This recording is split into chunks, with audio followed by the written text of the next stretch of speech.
سورة المدثر مكية. بسم الله الرحمن الرحيم. يا أيها المدثر قم فأنذر وربك فكبر وثيابك فطهر والرجز فاهجر ولا تمنن تستكثر ولربك فاصبر. فإذا نقر في الناقور فذلك يومئذ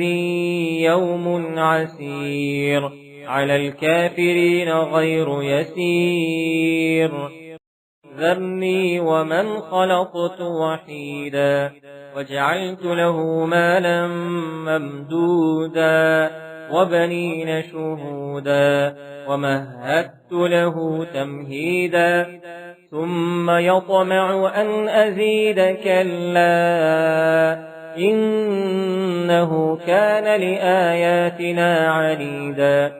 سأرهقه صعودا إنه فكر وقدر فقتل كيف قدر ثم قتل كيف قدر ثم نظر ثم عبس وبسر ثم أدبر واستكبر وقال إن هذا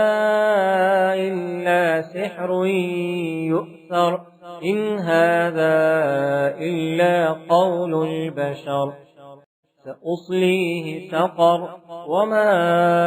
أدراك ما سقر لا تبقي ولا تذر لواحة للبشر عليها 19 وما جعلنا أصحاب النار إلا ملائكة وما جعلنا عدتهم إلا فتنة للذين كفروا ليستيقن الذين أوتوا الكتاب ويزداد الذين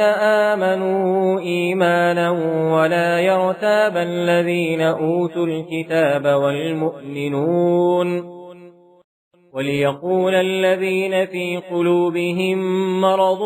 والكافرون ماذا أراد الله بهذا مثلا كذلك يضل الله من يشاء ويهدي من يشاء وما يعلم جنود ربك إلا هو وما هي إلا ذكرى للبشر كلا والقمر والليل إذ أدبر والصبح إذا أسفر إنها لإحدى الكبر نذيرا للبشر لمن شاء منكم أن يتقدم أو يتأخر كل نفس بما كسبت رهينة إلا أصحاب اليمين في جنات يتساءلون عن المجرمين ما سلككم في سقر قالوا لم نك من المصلين ولم نك نطعم المسكين وكنا نخوض مع الخائضين وكنا نكذب بيوم الدين حتى أتانا اليقين فما تنفعهم شفاعة الشافعين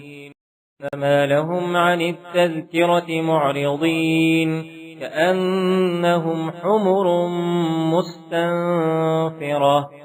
فرت من قسورة بل يريد كل امرئ منهم أن يؤتى صحفا منشرة كلا